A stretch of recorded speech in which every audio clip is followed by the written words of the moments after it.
Pessoal, terminamos a última aula falando sobre o que é auditoria. E eu dei alguns exemplos das bases que ligam todos os ramos da auditoria. Mas eu também disse, no finalzinho da última aula, que nós íamos trabalhar esse curso de modo contextual. E eu fiquei de explicar isso mais adiante. O que seria essa contextualização? Bem, vamos dar um exemplo sobre, a gente deu alguns exemplos sobre o que é auditoria, sobre como que é o trabalho do auditor, sobre como vai seguir as nossas aulas, vão seguir nossas aulas, mas eu gostaria de dar aqui um exemplo, né? Eu estava vindo no avião para dar aula aqui para vocês, e eu abri o jornal e vi uma notícia bastante interessante, que eu falei assim, não, isso aí vai ser o exemplo ideal para a gente falar sobre essa aula de que é auditoria e de que não é auditoria.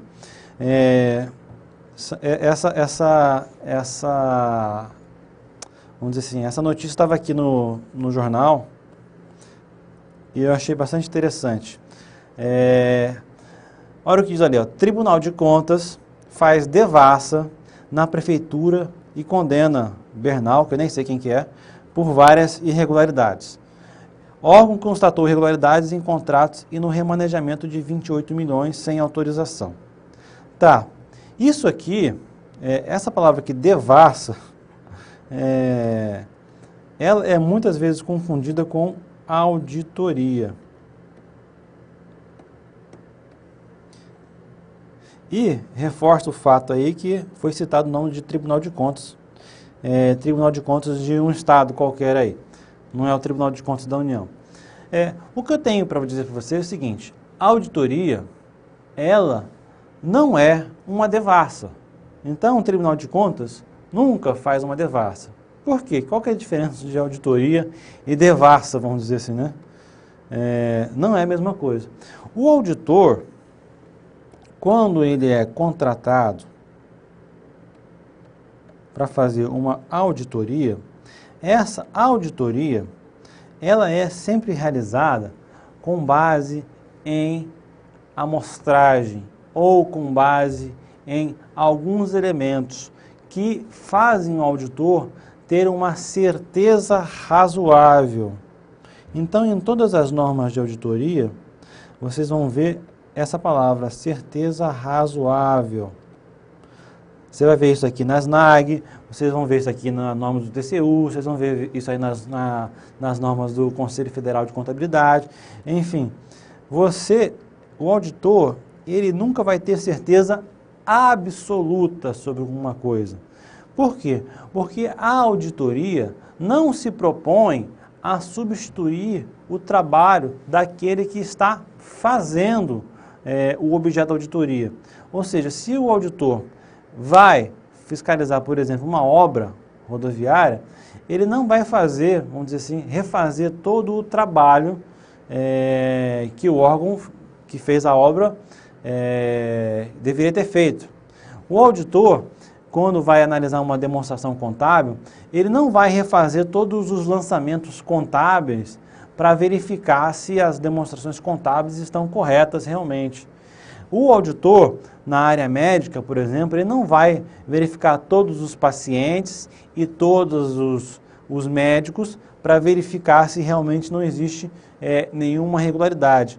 Um auditor, portanto, não vai fazer uma devassa, ou seja, analisar, devassa quer dizer ver tudo, né? Analisar todas as contas da prefeitura. Por que ele não vai fazer isso? Porque a auditoria, ela se baseia na ideia de ter uma certeza razoável, não uma certeza absoluta sobre alguma coisa. Porque se fosse necessário ter uma certeza absoluta, ou seja, 100% de certeza, o auditor teria que revisar todos os papéis de trabalho, todos os documentos, todas as informações para emitir uma opinião 100% segura. Mas isso geraria um custo de controle muito elevado. E uma das premissas, ou seja, uma das bases da auditoria, né, mais uma vez, vamos criar aqui nossa teoria geral da auditoria, que não existe, né, mas a gente está criando aqui, né, uma das bases da auditoria é que o custo do controle não deve ser superior ao benefício que ele vai gerar. Então, se eu, como auditor, preciso refazer todos os lançamentos contábeis para ter certeza 100% de que a demonstração contábil está correta, então eu não preciso contratar alguém para fazer demonstração contábil. O próprio auditor faz, né? Então, não é essa a ideia. O auditor ele deve exercer um controle em que permita ele emitir uma razoável certeza sobre determinado assunto. Agora, a certeza absoluta, ele só teria se ele refizesse tudo que a pessoa que está sendo auditada fez. E isso aí vai de encontro, ou seja, não está de acordo com a base da auditoria. Ou seja, uma das bases da auditoria é de que o custo do controle não deve ser superior ao seu benefício. Então, o Tribunal de Contas, como diz aqui na reportagem, nunca vai fazer uma devassa, ou seja, analisar todas as contas, mexeu aqui sozinho, nunca vai analisar todas as contas da prefeitura, qualquer que seja. Vai ser feito o quê? Uma análise com base em risco, em materialidade, ou seja, risco, onde que tem mais chances de ter problema. Isso é uma das coisas que a auditoria faz. Eu não vou analisar todas as contas. Onde tem mais risco de ter problema? Na área de controle de medicamentos? Então eu vou lá. Na área de saúde? Então eu vou lá ver. Nas transferências para entidades privadas? Então eu vou ver isso aí. Por quê? Porque o auditor, primeiro, ele não tem capacidade de analisar e refazer tudo que foi feito pela prefeitura, ou qualquer órgão, ou qualquer pessoa auditada. Ele tem condições de, utilizando técnicas de auditoria, ter uma razoável certeza de que aquilo que ele está vendo, aquelas informações que ele tem uma razoável certeza de que aquilo aconteceu ou não, se as demonstrações contábeis estão corretas ou não, se o ato feito está correto ou não, se as contas da prefeitura estão corretas ou não. Então, como a auditoria se estabelece sobre essa ideia de uma razoável certeza, não de uma certeza absoluta, e que os custos do controle não podem superar os benefícios dele, ou seja, não pode ser um controle mais caro do que o próprio benefício que ele vai gerar, essa razoável certeza, que muitas vezes é feita com base em amostragens estatísticas, pode gerar duas outras situações. Que duas situações seriam essas? O auditor pode emitir uma opinião uma opinião qualquer, né? Quando na verdade o que ocorre é ou seja, a opinião dele está correta. Ele emitiu uma opinião sobre alguma coisa que é então a opinião dele está correta. É isso que acontece na maioria dos casos. Mas ele pode emitir uma opinião quando na verdade a situação é B, ou seja, diferente. Ou seja, existe o que a gente chama de risco de auditoria. Isso também é uma base da nossa teoria lá de auditoria, que a gente está criando agora, nossa teoria geral de auditoria. Existe o risco de auditoria, o risco do auditor, como ele não se baseia na certeza absoluta, numa certeza razoável, existe o risco de auditor emitir uma opinião que esteja em desacordo com a realidade.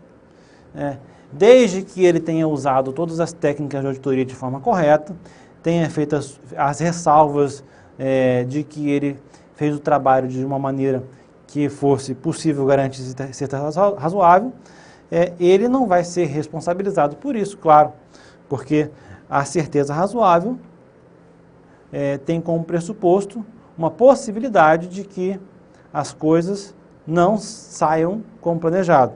Então, isso é o que a gente chama de risco de auditoria, que engloba lá na nossa teoria geral de auditoria, que, vamos dizer assim, permeia todos os ramos da auditoria, todas aquelas normas que a gente viu na aula anterior. Então, vai ter risco de auditoria nas NAG, vai ter risco de auditoria nas normas do TCU, vai ter risco de auditoria nas normas internacionais. Enfim, isso é uma coisa que ocorre decorrente do fato de que o auditor não vai fazer nunca uma devassa, ou seja, ele nunca vai refazer todos os lançamentos contábeis, ele nunca vai olhar todas as contas contábeis, ele vai olhar só aquelas que são mais importantes, que possuem mais risco, ou seja, mais chance de ter problema, ou aquelas que têm mais materialidade, ou seja, um volume maior de recursos, porque o custo do controle ele é elevado. Você mantém um controle sobre determinadas ato ou pessoa ou entidade, ele custa caro.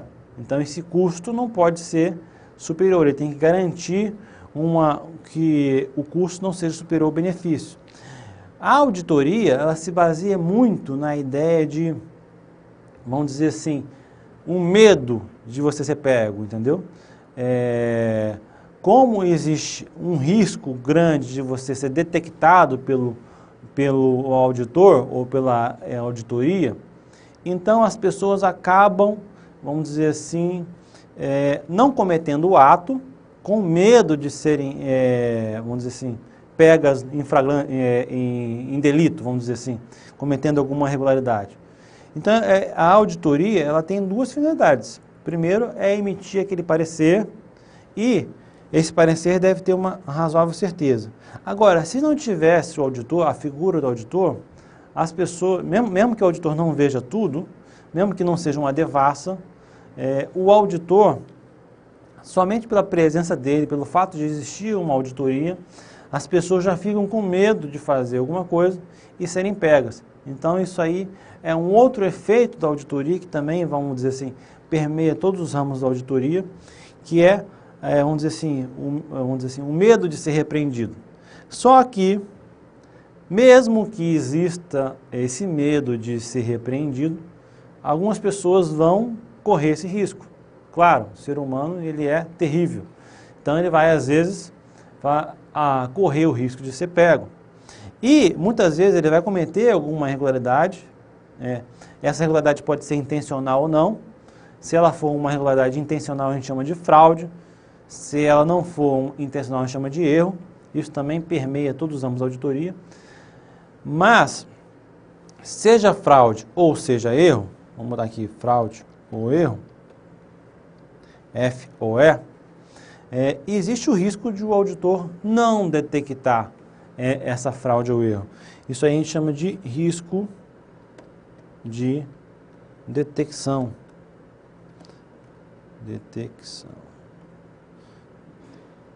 Esqueci como escreve detecção. Mas, enfim, detecção. Esse risco de detecção, ele também vai estar em todas as normas de auditoria. Então, se a gente fosse criar aqui a nossa teoria geral de auditoria, é claro que você vai ter lá a questão do risco de auditoria, risco de detecção e mais um risco que a gente chama de risco de controle. Mas a gente vai ver isso mais para frente, porque não quero confundir muito, jogar muita informação aqui. Mas eu quero dizer o seguinte, a auditoria nunca é uma devassa. A auditoria, ela vamos dizer assim, baseada em amostragem, ela é baseada em informações diversas. Não é o papel do auditor detectar erro ou fraude, ele pode eventualmente detectar, mas o objetivo dele é emitir um parecer que tenha uma certeza, uma razoável certeza de que aquele objeto, seja demonstração contábil, seja um ato, seja uma conta, ela esteja razoável, certeza de que aquilo esteja de acordo com a realidade. Tá? Então, essa é a base de auditoria. O que não é auditoria? Agora, vamos falar o que é auditoria ou o que pode ser auditoria. Eu, pessoa física, eu, Fernando, eu tenho um carro branco, um Civic branco, modelo 2012. O que isso tem a ver com a auditoria? A auditoria, como ela se baseia em, vamos dizer assim, em amostragem, então ela tem muito relação com estatística, em certo modo. E é por isso que eu falei do carro. Se eu pegasse e falasse para vocês que eu tenho um Civic branco, modelo 2012, eu dei 3 informações. Qual era o modelo do carro, qual é a cor do carro e qual que é o ano do carro. Certo? São 3 informações. E daí, vocês eventualmente são auditores e precisam me dizer com razoável certeza, né? Você é um auditor, então tem que dizer com razoável certeza, que um determinado carro que vocês viram ali na rua é o meu carro, entende? Esse é o trabalho do auditor.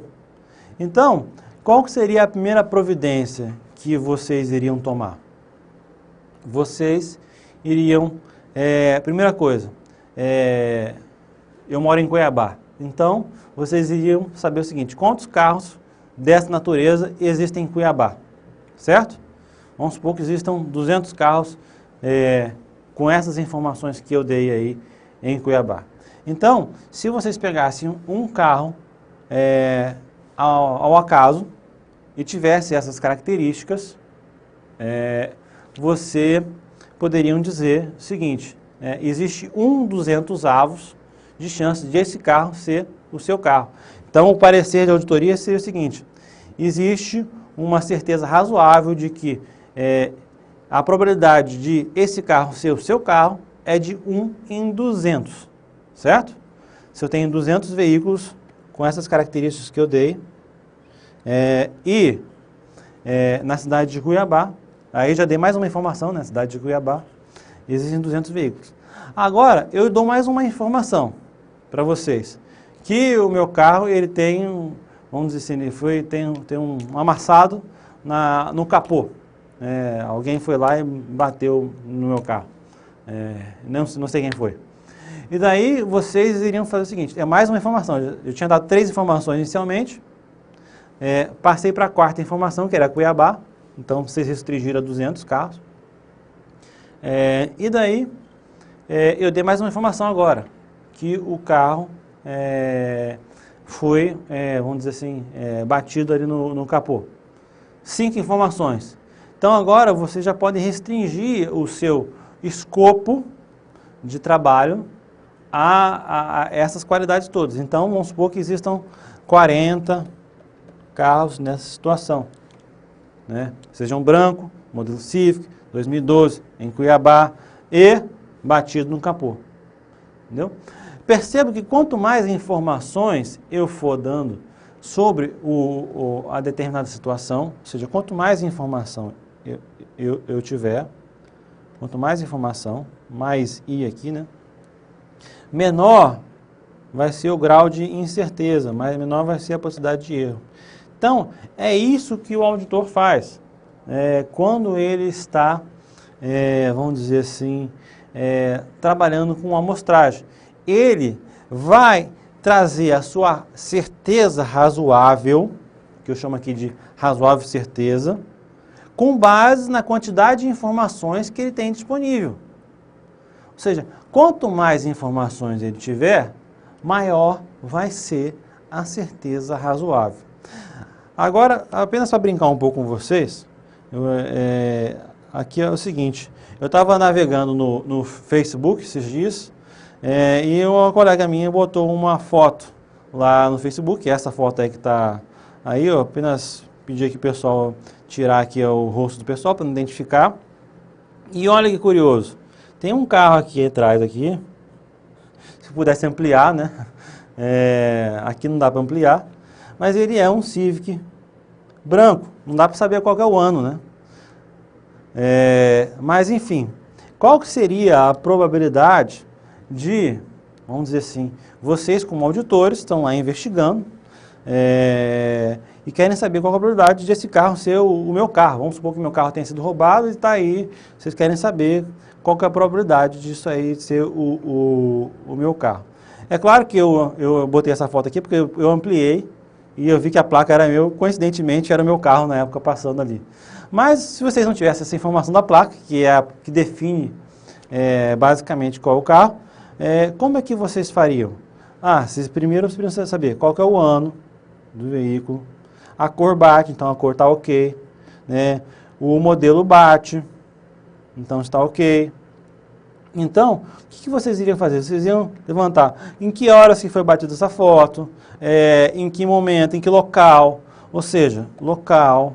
Como vocês iriam saber o local?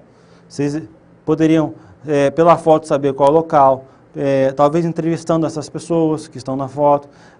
Vocês poderiam também saber outras informações adicionais sobre, vamos dizer assim, o local, o horário, enfim. Quanto mais informações vocês tiverem sobre aquele determinado objeto, e aqui eu fiz questão de tirar aqui, vamos dizer assim, a questão da abstração, porque eu podia falar assim, demonstrações contábeis, um carro é bem concreto, né, para vocês entenderem. Então, quanto mais informações vocês tiverem sobre essa situação ocorrida aqui, vocês vão me dar um percentual de certeza sobre a possibilidade de esse carro ser o meu carro, certo? Agora, se a gente volta aqui no slide anterior, né? A gente começou com 200 veículos, depois foi para 40. Aí se eu digo, por exemplo, que naquele dia tal eu passei naquela rodovia, naquele horário, então qual que é a possibilidade? Vai reduzindo até o ponto que você chega a uma certeza razoável, com base nos dados que você tem, de que aquele é o meu veículo. Então, o auditor, quando ele está fazendo o seu trabalho, ele faz justamente isso. Ele vai adicionando cada vez mais informação para que ele se convença com razoável certeza de que aquilo ali, vamos dizer assim, no exemplo que eu estou dando, é o meu carro. Se eu tenho 1 para 200, eu não tenho uma razoável certeza, né? Porque 200 ainda é um número muito grande. 1 para 40 também não é uma certeza muito grande, né? Pode ser, dependendo das condições de trabalho, que você só consiga chegar a esse grau. E daí você não vai poder dizer com certeza razoável de que aquele é o veículo que é o seu veículo, o meu veículo, por exemplo. Mas você, agregando mais informações sobre aquela situação, você vai chegar a um determinado momento em que você vai falar assim, não, eu tenho certeza razoável, eu tenho bastante certeza razoável de que aquele ali é o seu veículo, ou de que aquelas demonstrações contábeis realmente refletem a situação. Tudo isso é feito com base em levantamentos estatísticos, com base em documentação obtida pelos auditores, com base em entrevista, ou seja, com a base numa série de técnicas de auditoria que são utilizadas para que o auditor consiga emitir um parecer AA, ou seja, um parecer em que a situação encontrada seja igual ao que ele relatou no parecer. E essa situação aqui de A, B pode ocorrer, ou seja, você relatou uma coisa que não é, na verdade, o que está acontecendo. Pode acontecer em razão do risco de auditoria ou pela falta de aplicação correta das técnicas de auditoria. Mas, essa segunda opção, falta de aplicação correta das técnicas de auditoria, eu não estou levando em consideração agora, seria caso de responsabilização do auditor, enfim, mas não é isso que eu estou querendo dizer agora. Eu estou querendo dizer o seguinte, mesmo você aplicando as técnicas de modo correto, mesmo você fazendo as coisas de modo adequado, mesmo você obtendo as informações, reduzindo, vamos dizer assim, essa incerteza, mesmo assim vai chegar um momento, pode acontecer uma situação, de você emitir um parecer, uma opinião ou um relatório que não traduz a realidade, justamente porque a gente está trabalhando com estatística, com estimativas, com amostragens, com possibilidades e não com certezas absolutas. Então, a nossa teoria geral lá da auditoria, ela, vamos dizer assim, não existe, mas se existisse, ela iria contemplar isso. O parecer do auditor é sempre baseado em evidências a gente vai estudar isso aí na auditoria, evidências que traduzem uma possibilidade grande, mas não absoluta, de que aquele fato que está sendo relatado, ele realmente tenha ocorrido, ou seja, da forma como o auditor está demonstrando, certo? Então, nesse caso aqui, foi uma coincidência absurda, né, de a foto de uma colega está representando ali o meu carro. A chance disso acontecer é muito pequena, né? Mas, como foi curioso o fato, eu resolvi trazer aqui para ilustrar. Justamente porque nosso trabalho aqui é com a contextualização. Então, o que é o estudo contextual, que é como a gente está abordando essas aulas aqui? O estudo contextual, ele é muito usado pelo CESP. Vocês já viram, fizeram provas do CESP, vocês com certeza sabem o que é, talvez não estejam associando o nome à pessoa.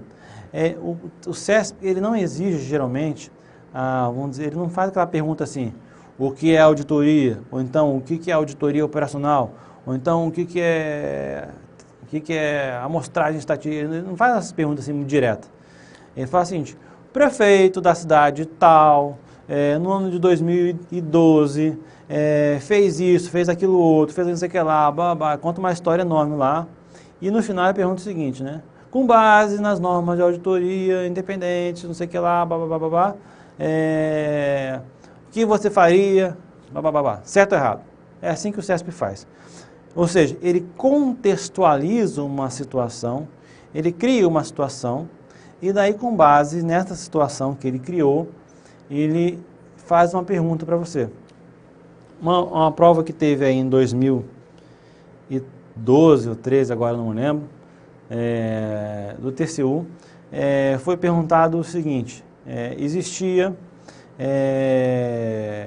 um banco dentro de um órgão público.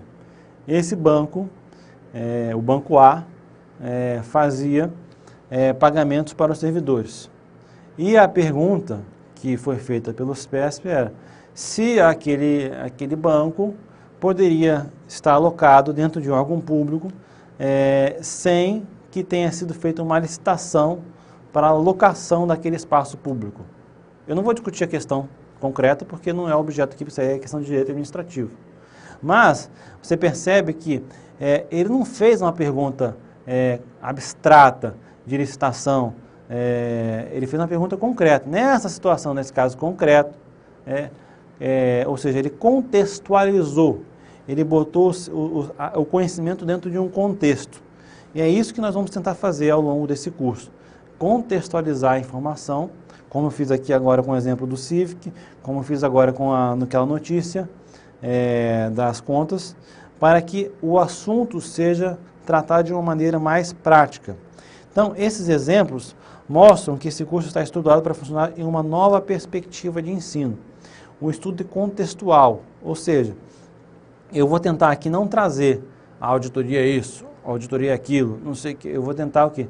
Trazer informações relevantes que a gente vai ilustrar para que vocês possam raciocinar em cima daquilo que a gente está estudando. Então, para quem nunca ouviu falar em que é estudo contextual, talvez esteja apenas não associando o nome à pessoa.